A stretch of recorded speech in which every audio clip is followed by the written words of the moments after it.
A Soso Produções convida você a se tornar um patrocinador. Semeie no nosso ministério. Com a sua oferta poderemos produzir muito mais vídeos. Este é um ministério independente e, por isso, precisa da sua participação. Inscreva-se no canal e compartilhe os vídeos. Seja um multiplicador desta visão.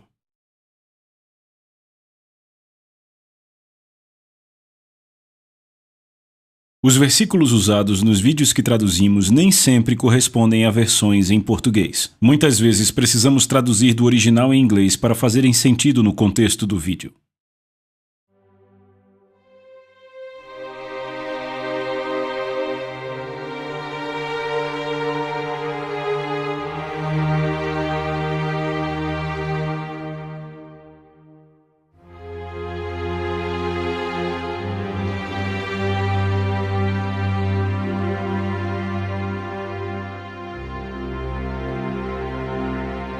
Aleluia!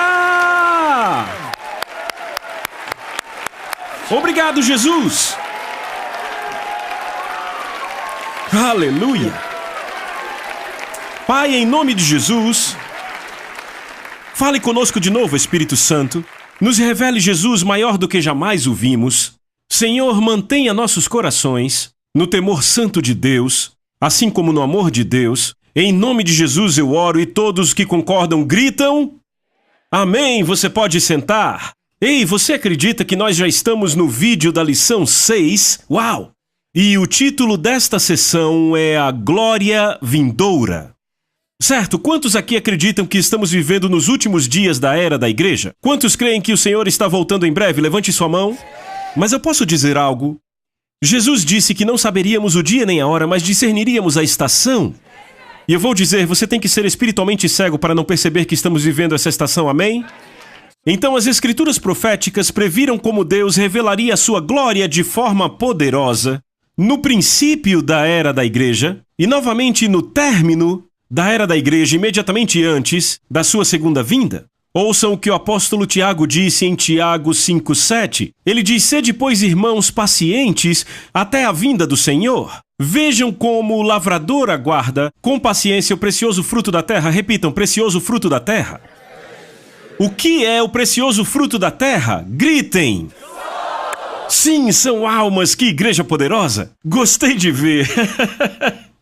O precioso fruto da terra são almas, então veja, ele espera pacientemente por isso, pela colheita do precioso fruto da terra, até que ele receba as primeiras e as últimas chuvas. As primeiras começaram no dia de Pentecostes, as últimas estão por vir. Sabe, o tempo passa e eu ouço ministros dizerem: estamos vivendo as últimas chuvas, o último derramar da glória de Deus. E eu digo: ei, amigo, a sua visão está muito pequena. Se esse é o derramar da glória de Deus, então eu, entre todas as pessoas, serei o mais desapontado. Amém? Muitas vezes isso acontece por ignorância. Eles podem ter tido um genuíno mover de Deus, mas não dá para dizer que é um derramar das últimas chuvas, entende o que eu digo? Com outros é preguiça espiritual. Eles apenas querem dizer: bem, vamos fazer o check-out e voar para fora daqui. Não querem encarar o trabalho do campo de colheita. Para outras pessoas é só empolgação. Isso é o mais perigoso porque é muito irreverente empolgar pessoas dizendo estamos nas últimas chuvas e você sabe que não, certo? Uma vez Deus falou comigo algo sobre isso. Ele disse: filho, aqueles que se baseiam no artificial nunca verão o real. Uau! Então, fomos criados para Deus, para coexistirmos com a sua glória. É o objetivo dele para você. Você pode dizer amém? Se formos sinceros, admitiremos que, como templos, ainda não estamos preparados para a sua glória. O templo ainda está em construção, a ordem divina está sendo restaurada no coração das pessoas, na igreja hoje. Há outro período na história de Israel. E este realmente coincide com o ponto em que estamos hoje. Depois de 70 anos de cativeiro com os babilônios e os persas, sabe, Deus então conseguiu começar a enviar seu povo à terra prometida para fazer o quê? Reconstruir os muros, e reconstruir o templo, e reconstruir a nação. Correto? Neemias foi o encarregado dos muros, mas então houve um outro momento em que Deus disse: agora é hora de restaurar o templo, certo? Mas agora, enquanto estavam reconstruindo o templo, todos estavam entusiasmados. Todos trabalhando duro, mas quando a fundação foi estabelecida, e de repente todo o povo estava mais preocupado com seus assuntos pessoais do que com construir a casa de Deus, então Deus levanta um profeta. Seu nome era Ageu. E Ageu vai ao povo 16 anos depois que o trabalho foi começado no templo, e ele diz em Ageu capítulo 1, verso 4, acaso é tempo de habitardes vós em casas apaineladas, enquanto esta casa permanece em ruínas? Os israelitas perderam a perspectiva. As coisas iam bem para eles. Sabe, perseguindo seu próprio sucesso, eles buscavam seu próprio conforto e segurança. E quer saber? As coisas estavam mesmo indo bem? E Deus faz a seguinte declaração pelo profeta Ageu, versos 9 e 10. Esperastes muito e eis que veio a ser pouco. E quando o trouxestes para casa, eu com um assopro dissipei. Porque, diz o Senhor dos Exércitos, porque a minha casa permanece em ruínas, enquanto cada um de vós corre para a sua própria casa. Por isso os céus, acima de vocês, retêm a chuva. Repitam, a chuva. E a terra retém os frutos. O que Tiago disse? O lavrador aguarda com paciência que o precioso fruto da terra receba as primeiras e últimas chuvas. Então vemos a correlação aqui. Deus está dizendo a Israel no natural, as chuvas não estão caindo, então vocês não terão suas colheitas, não terão o fruto, a colheita que costumavam ter quando estavam trabalhando duro no meu templo.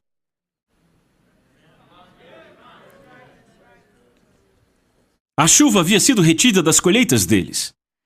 Remoções ou retenções que Deus realiza não são ele sendo mal para conosco, é simplesmente ele dizendo, eu estou tentando fazer com que se voltem para mim de novo.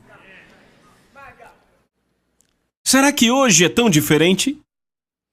Nós também vivemos em uma era de restauração. A Bíblia diz em Atos 3:21 que Jesus não voltará até o tempo da restauração de todas as coisas. Ou seja, o que foi perdido nas primeiras chuvas será restaurado nas últimas chuvas.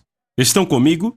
Mas os céus segurarão Jesus até a restauração de todas as coisas. É muito importante que você entenda isso. As Escrituras prometem que tudo que foi perdido será restaurado antes da sua vinda. Eu realmente acho que temos nos comportado, pelos meus últimos 20 anos de ministério, como Israel fez. Temos buscado nosso conforto, buscado uma vida de facilidade. Nosso melhor tem sido dado às nossas velhas casas apaineladas. Buscamos sucesso pessoal e desfrutar de conforto e segurança. Mais tarde, Deus questionou Israel. Através do profeta Malaquias, sabe, Malaquias viveu no mesmo século que Ageu, durante o mesmo período de restauração. E Malaquias expande aquilo que Ageu estava falando. Porque Deus diz ao povo através do profeta Malaquias, um filho honra seu pai e um servo respeita seu mestre. Eu sou seu pai e eu sou seu mestre. Mas onde está a honra e respeito que eu mereço? Isso é Deus falando com seus líderes e com seu povo. Vocês desprezaram o meu nome, mas perguntam, como em algum momento desprezamos o teu nome? Quando vocês dão animais cegos em sacrifício, isso não é errado? E não é errado oferecer animais aleijados e doentes? Tentem dar isso ao governador de vocês e vejam como ele se agrada. Diz o Deus Todo-Poderoso. A Deus era dado o secundário, enquanto o povo retinha o melhor para si. Ofereçam o que estão dando para mim ao seu governador, Deus disse. Eu diria assim, ofereçam ao seu chefe e vejam como serão tratados. Estão comigo?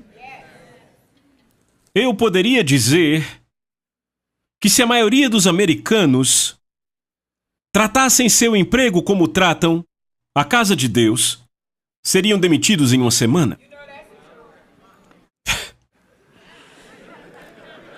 Chegamos à igreja 10 minutos atrasados.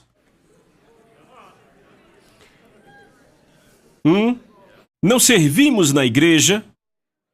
Ficamos chateados com o pastor se o culto demora mais que 1h30.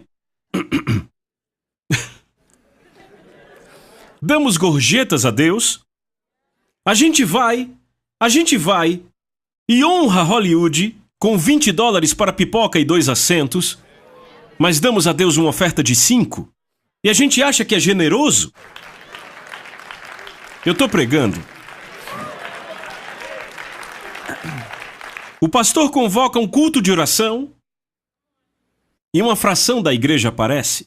E eu estou falando de uma fração pequena. O clima está ruim, a gente não vai. O clima está muito bom, vamos aproveitar. Por quanto tempo uma performance de emprego dessa dura, na maioria das empresas hoje, é o que Deus está dizendo? Por que você não oferece a forma como me serve aos seus chefes? E veem por quanto tempo ficarão empregados? Esse comportamento para com Deus é irreverência diante do Senhor. A maioria de nós trabalha muito e trabalha duro para manter nosso estilo de vida, mas reclama se o culto no domingo demora meia hora além do tempo e cremos, passa apenas meia hora e achamos que devia ter terminado. É esse comportamento que impede que as últimas chuvas de Deus se manifestem. É esse comportamento que impede que as últimas chuvas caiam nos últimos dias da igreja. É isso que está retendo o precioso fruto da terra. Israel mudou por causa da pregação de Ageu. E ouçam o que ele diz no verso 12: Israel obedeceu à voz do Senhor seu Deus. Eu amo isso. E as palavras do profeta Ageu. Não é interessante? Obedeceram à voz do Senhor seu Deus e à voz do profeta Ageu, como tendo o Senhor seu Deus o enviado. E o povo temeu a presença do Senhor, o temor do Senhor foi restaurado. Eles não estavam mais dando irreverentemente o secundário a Deus.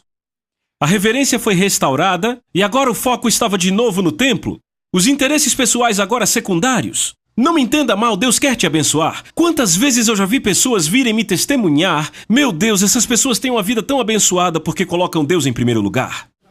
Sabe, eu já ouvi uma vez após outra, após outra, após outra. Estão comigo?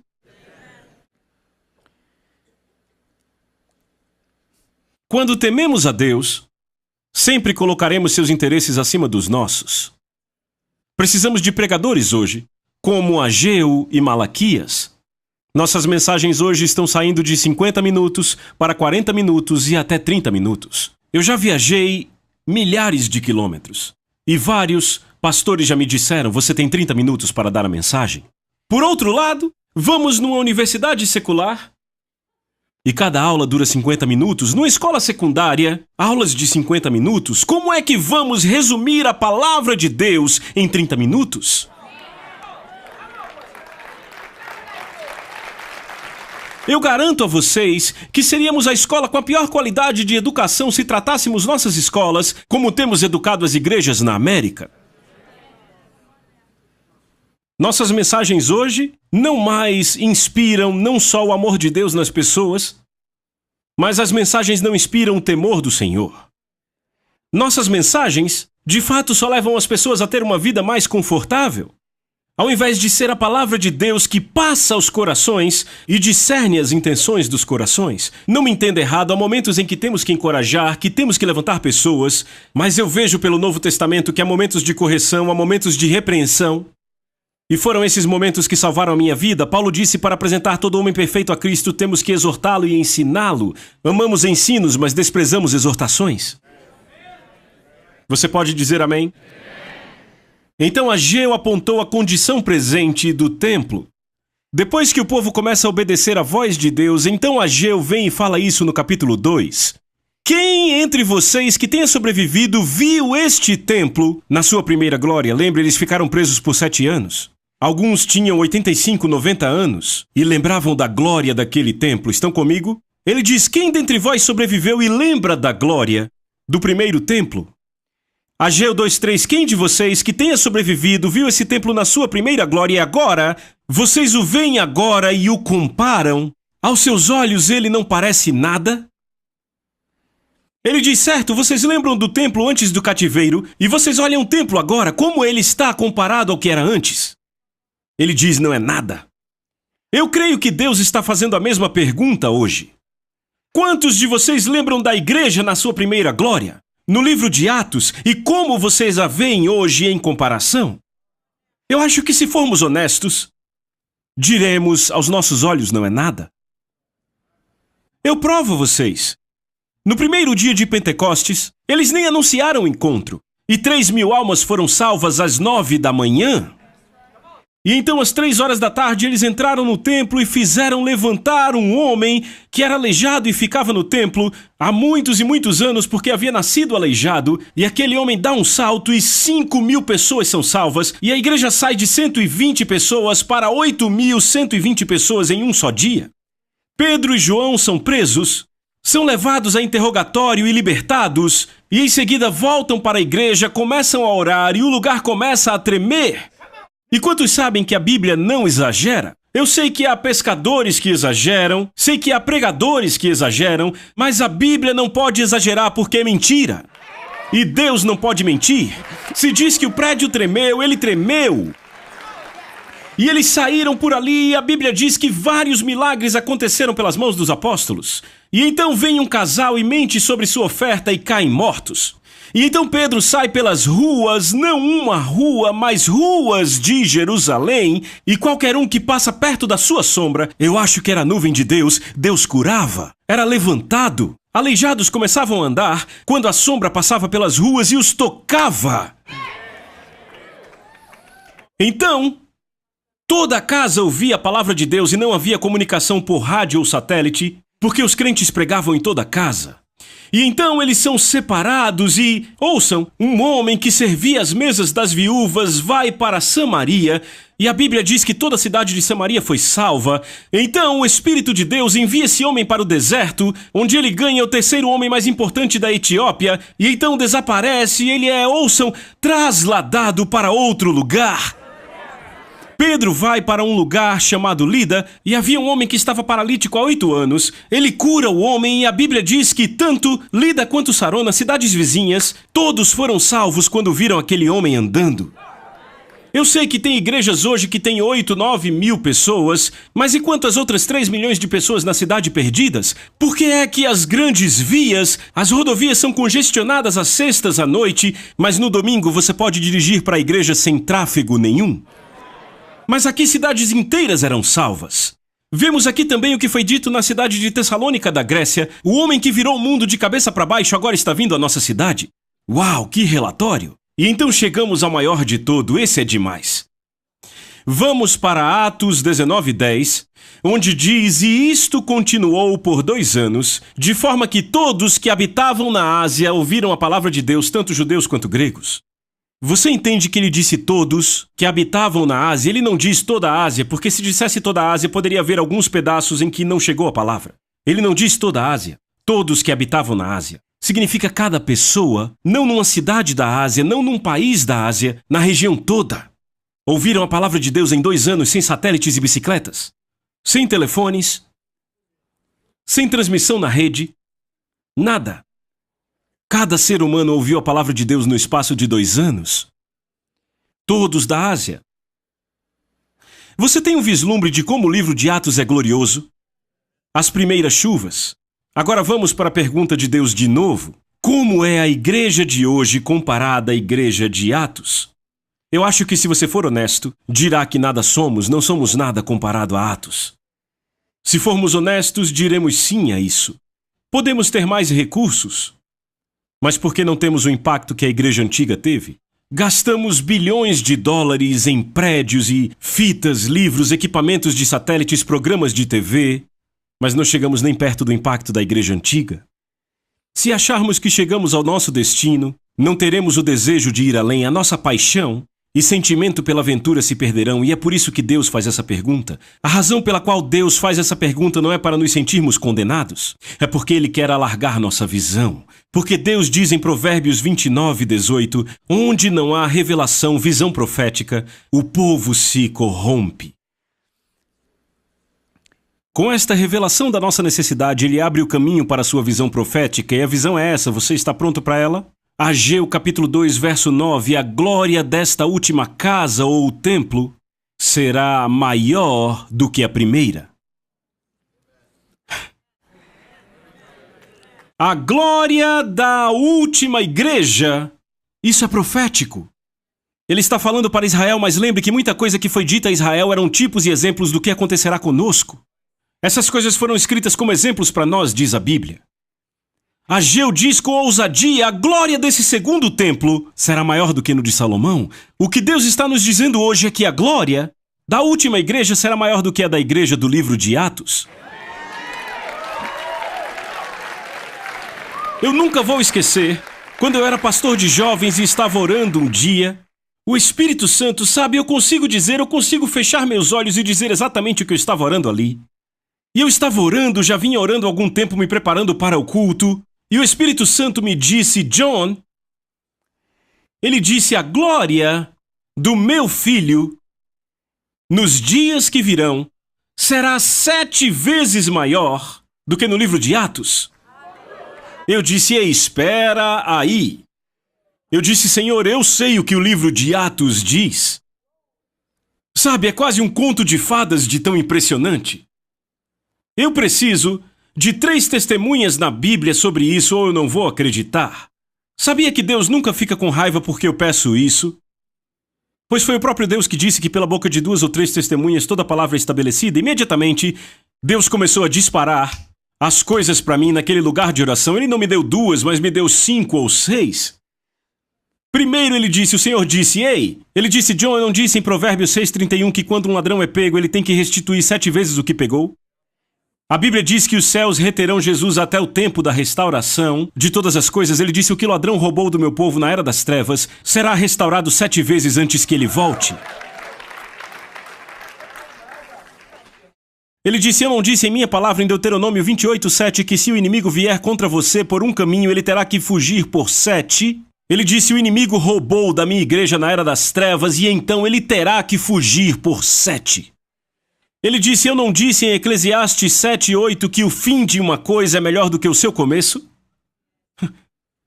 Ele disse, eu não disse sobre o melhor vinho no final, no casamento em Caná? Ele disse, o melhor vinho virá nos últimos dias. Ele disse, eu não disse através do profeta Joel que a chuva temporã viria moderadamente? Ele disse, então, se compararmos a chuva seródia com a temporã, as primeiras serão moderadas comparadas com as últimas. E então ele me deu a melhor passagem, está em Isaías capítulo 30, que fala sobre como o povo de Deus procuraria se fortalecer na força do Egito, o sistema do mundo. Isaías profetiza em Isaías 30. Nos últimos dias ele diz, meu povo irá para o sistema do mundo e tirará a sua força do sistema do mundo. Estão comigo? Estão comigo? Eles se fortaleceriam nos ídolos procurados pelo mundo. Então Deus teria de levar o povo através da adversidade, está em Isaías 30, e da aflição para sua purificação. Você pode até discordar, mas por favor leia sua Bíblia. Neste processo, eles deixariam de lado seus ídolos e voltariam seus corações completamente a Deus. Quando isto acontecesse, Deus disse então, isso está em Isaías 30:23, então te dará chuva sobre a tua semente. Isaías não está falando de chuva natural, mas está falando da chuva do Espírito de Deus. Porque ele continua dizendo no verso 26, a luz do sol será 7 vezes mais forte, como a luz de 7 dias. Assim será no dia em que o Senhor começar a curar o seu povo e curar as feridas que ele lhes deu. Lembra, Oséias disse que depois de 2 dias ele nos revigorará? Vinde, o Senhor nos despedaçou, mas nos sarará. Depois de 2 dias nos revigorará. Ao final de 2000 anos ele vai nos levantar para que vivamos diante dos seus olhos, no 3º dia, que é o 3º milênio. É uma passagem profética. Deus diz, eu darei a chuva. Ele diz, eu darei a chuva. E ele diz que então o sol brilhará 7 vezes mais forte. Ele não está falando do sol natural, porque quando chove lá fora, o sol não brilha 7 vezes mais. Ele está falando do sol da justiça. Malaquias chama Jesus de o sol, o S-O-L. O S-O-L da justiça. É assim que ele o chama. Você está comigo? Eu disse, você está comigo? Hoje, não vemos cidades inteiras serem salvas. As últimas chuvas, hoje ainda não estão sendo derramadas. E eu quero fazer essa declaração ousada e eu quero que você lembre dela. Onde estivemos e onde estamos agora, não é para onde estamos indo. Você pode marcar e escrever isso. Precisamos levantar os olhos para o horizonte e ansiar pela glória que está por vir. Haverá uma grande diferença entre a igreja antiga e a igreja de agora. É que a primeira igreja tinha a glória manifesta imediatamente. Na igreja dos últimos dias, eu acredito que a chuva virá e vai rapidamente restaurar a glória dele. Repita, restaurar rapidamente. Há ainda outro período na história de Israel que mostra isso. Você está pronto? Você está pronto? Quer continuar? Depois do reinado do rei Saul, o rei Davi tomou o trono, certo? E qual era a paixão de Davi? Ver a glória restaurada a Israel? A presença de Deus restaurada a Israel? Correto? Então sabe o que Davi fez? Uma reunião. E ele consultou os capitães de 1000 e os de 100, e cada um dos líderes sobre como poderiam restaurar o tabernáculo na presença do povo. Quando tiveram essa reunião, sabe o que aconteceu? Os líderes de Davi disseram, sabe, nos lembramos do que os filisteus fizeram. Então os líderes se reuniram e disseram, certo, é isso que faremos. Vamos construir um carro novo e teremos 2 homens escolhidos para levar esse carro. De fato, Uzá é que vai conduzi-lo. Então fizeram esse carro novo e começaram a trazê-lo. Estão acompanhando? A Bíblia diz, Davi e toda a casa de Israel alegraram-se perante o Senhor com toda a sorte de instrumentos. 1 Crônicas 13:8 diz que fizeram com toda a sua força. Estavam louvando a Deus porque a glória estava voltando, a arca no carro novo, Uzá, um grande homem de Deus conduzindo o carro. Então lemos em 2 Samuel 6, versos 6 e 7, quando chegaram à eira de Nacon, estendeu Uzá a mão, a arca de Deus, e a segurou, porque os bois tropeçaram. E então a ira do Senhor se acendeu contra Uzá, e Deus o feriu ali pela sua irreverência. A Bíblia diz erro e na nota de margem diz irreverência. E ele morreu ali junto à arca de Deus. Impressionante. Apenas uma geração antes, 2 homens estavam cometendo adultério na porta do tabernáculo onde a arca habitava. A irreverência deles era flagrante e excedia muito a deste homem, Uzá, que apenas estendeu a mão para firmar a arca. Porque, no caso dos filhos de Eli, a glória havia partido com Uzá a glória de Deus estava sendo restaurada. Quanto maior é a glória, mais rápido e mais severo é o seu julgamento pela irreverência. Davi se desgostou naquele dia e disse, como virá a minha arca do Senhor?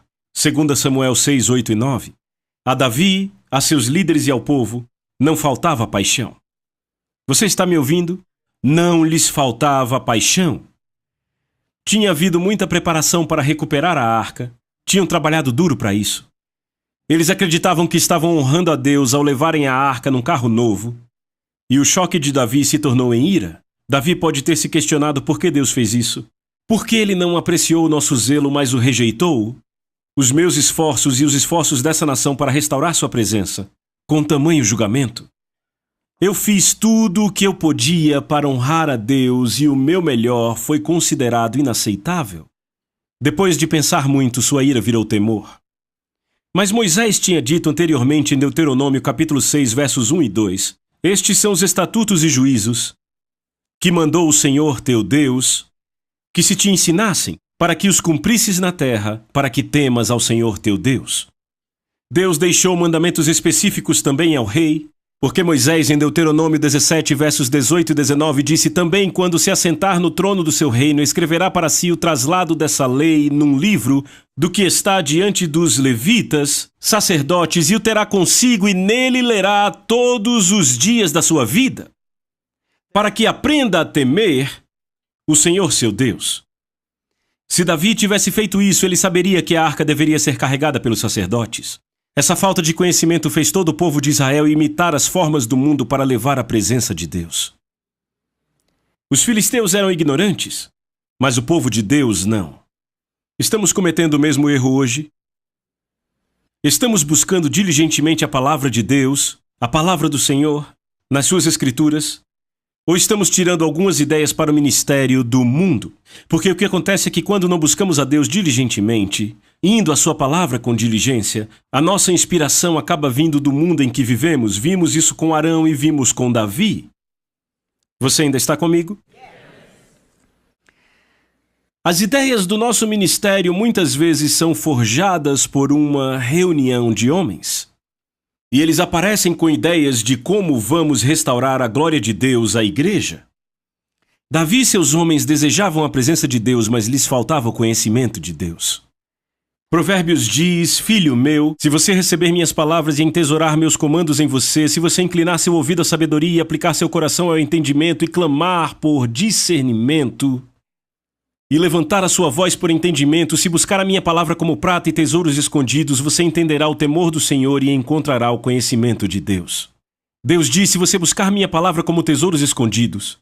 Se alguém te dissesse que há 10 milhões de dólares escondidos na sua casa em algum lugar, eu aposto que você derrubaria todas as paredes, procurando aqueles 10 milhões.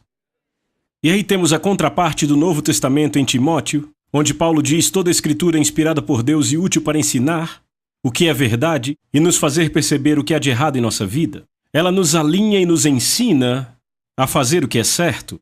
É a forma de Deus de nos preparar em todo o caminho. Veja, nós ainda temos a palavra do Senhor que Deus nos deu no Novo Testamento. Está por toda a Escritura. Às vezes eu me entristeço quando eu olho a média de um livro cristão hoje. Eu olho no livro e vejo às vezes 7 ou 8 versículos no livro inteiro. Às vezes eu não vejo nenhum. Às vezes eu vejo só 1 ou 2. Por que será que temos estado mais interessados em ler o que o mundo diz, influências que vêm do mundo e de homens que não estão buscando o coração de Deus, do que simplesmente cavar na palavra de Deus? As pessoas vêm até mim e dizem: John, de onde você tira as revelações nos livros que escreve? Eu sei de onde elas vêm dele. Estão comigo? É o temor do Senhor, o princípio de todo conhecimento, o princípio da sabedoria. Se a igreja realmente se debruçasse sobre o temor do Senhor, eu creio que veríamos a glória restaurada na igreja. Eu acredito que se todos se tornassem como os que estão aqui, famintos pela palavra de Deus, para aplicar em seu coração e buscar sabedoria, clamando por entendimento e buscando seus tesouros escondidos, veríamos outra vez o temor do Senhor na igreja. Você pode dizer amém? Quando Davi viu o que aconteceu com Uzá, voltou para Jerusalém e buscou diligentemente o conhecimento de Deus. 3 meses depois, ele fez uma proclamação. Ele disse: ninguém pode levar a arca de Deus, senão os levitas, porque o Senhor os elegeu para levarem a arca de Deus.